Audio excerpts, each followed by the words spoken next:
কারণ যারা বাবাজি হয়েছে কতটুকু পড়াশোনা করেছে, এরা কোনোদিন স্কুলে দরজা ডিঙোয়নি। বাবাজি কারা হয়? কারা হয় বলুন? চিটিংবাজি, কিলিংবাজি, ধাপ্পাবাজি, মেয়েবাজি, সব শেষে সে শালা হয় বাবাজি।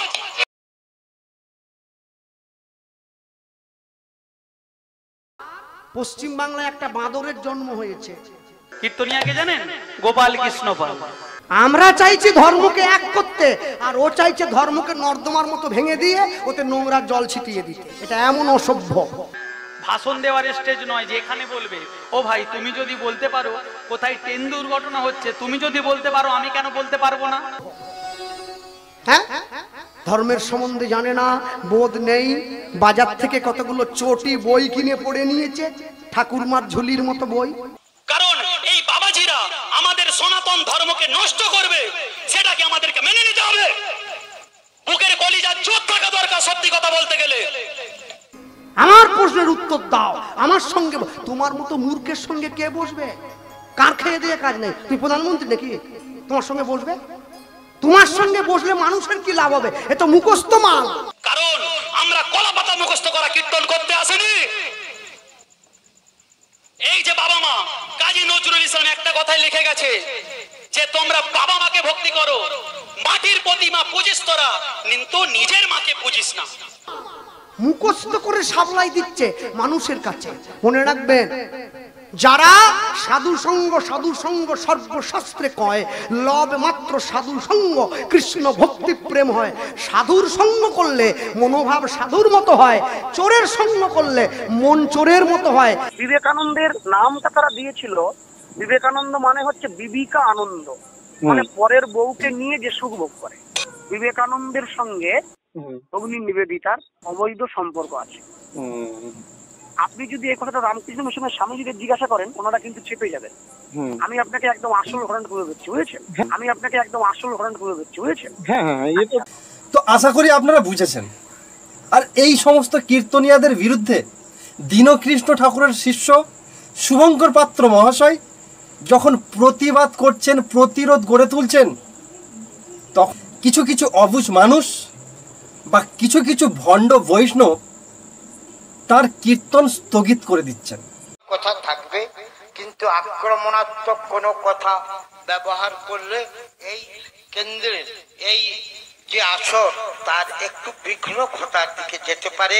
তাই আমি কীর্তনিয়া মহোদয়কে অনুরোধ করব যে মার্জিত ভাষা, মার্জিত শব্দ ব্যবহারের মধ্য দিয়েই যে কলিযুগের প্রভাব পড়ছে, মানুষ সেই জায়গায় আবদ্ধ হয়ে যাচ্ছে, মহামায়ার জালে জড়িত হচ্ছে, যার ফলে মানুষ ঈশ্বরমুখী হচ্ছে না। তাই এই মঞ্চ থেকে মানুষ যাতে ঈশ্বরমুখী হয়, সেই কৃষ্ণমুখী হয়, সেই বার্তা দিয়ে মানুষকে এই পথে আনার জন্য প্রেমের মধ্য দিয়েই, মিষ্টি কথার মধ্য দিয়েই, আর যে শুদ্ধ বাচার মধ্য দিয়েই আপনি আপনার এই লীলা কীর্তন প্রেষণ করবেন। আপনাকে আমি সবনীয় অনুরোধ করছি। ঠিক আছে বাবু। আমি ইউটিউবের মাধ্যমে কথাটা এভাবেই বলবো। একটা কমিটি আছে সস্তার প্রচারের জন্য, সস্তার প্রচার পাওয়ার জন্য আপনারা এইভাবে ধর্মকে নষ্ট হতে দেবেন না। আপনার যদি ক্ষমতা থাকে আপনি ইউটিউবের মাধ্যমে দাঁড়িয়ে প্রচার করতে পারেন। নবীজি 14টা বিয়ে করেছিলেন, নিজের পুত্রবধূকে পর্যন্ত বিয়ে করেছেন। একটা কথা বলছি শুনুন, আমি সত্য কথা বলি। আমার যদি কীর্তন আপনাদের পছন্দ না হয় বলুন, আমি নেমে যাচ্ছি। নোট, আমি কোনো মিথ্যা কথা বলতে পারবো না। এই সমাজটাকে ধ্বংস করছে কারা? এই বাবাজি সমাজ। এরা কেন বলছে যে তোমরা বাবা মাকে ত্যাগ দাও? যে বাবা মা ছেলেদেরকে জন্ম দিল সেই বাবা মাকে বলছে ত্যাগ দাও। আমি বলছি তুমি যে বাবাজি হয়েছো, কোথা থেকে হয়েছো? তোমার বাবা কি সংসার করেনি? তুমি কি হাওয়া থেকে এসেছো? যে কারণেই করুক, প্রচার করুক। তো মুসলমান ধর্ম এই কথাটা প্রচার করলে গুলি করে দেবে রাস্তায় দাঁড় করিয়ে তোমাকে। রবীন্দ্রনাথ ঠাকুর দুটো বিয়ে করেছিল। যে মানুষ দুটো বিয়ে করে সে কোনোদিনও সৎ চরিত্রের হয় না। ওই কীর্তনিয়া স্টেজে উঠেই তো বলে জয় নিতাই গৌর হরি বল। আমার নিতাই কটা বিয়ে করেছে? দুটো জাহ্নবী বসুধা। আমার গৌর হরি কটা বিয়ে করেছে, লক্ষ্মী পিয়া বিষ্ণু পিয়া দুটো, তাহলে এরাও তো চরিত্রহীন। তুই কোন লজ্জায় এই কীর্তন আসরে দাঁড়িয়ে বলিস নিতাই গৌর হরি বল? তোর জন্মের ঠিক আছে? তুমি হিন্দু বাড়িতে জন্মেছ, হিন্দু ঘরে খাচ্ছ, তুমি সমাজ জাগরণ করছো। সমাজকে জাগানোর জন্য বাবা কীর্তন আসন নয়। আমি আপনাকে সম্মান দিয়ে বলবো, সমাজ জাগানোর জন্য একটা দল করুন। ও ভাই, তুমি যদি বলতে পারো কোথায় ট্রেন দুর্ঘটনা হচ্ছে, তুমি যদি বলতে পারো, আমি কেন বলতে পারবো না? একটা কীর্তনীয় আছে জানেন তো, যেমন আমাদের টিভিতে সিরিয়াল হয় জানেন, দুর্গাপুজোর সময় সিরিয়ালে দুর্গাপুজো, ভাই ফোঁটার সময় সিরিয়ালে ভাই ফোঁটা, তাই তো, কালী পুজোর সময় সিরিয়ালে ভাই ফোঁটা, ঠিক সেই রকম একটা কীর্তনীয় আছে। দুনিয়ার যত খবর সে দেখা মাত্র স্টেজে বলবে। লীলা কতক্ষণ করে তা জানি না, বুঝতে পেরেছেন?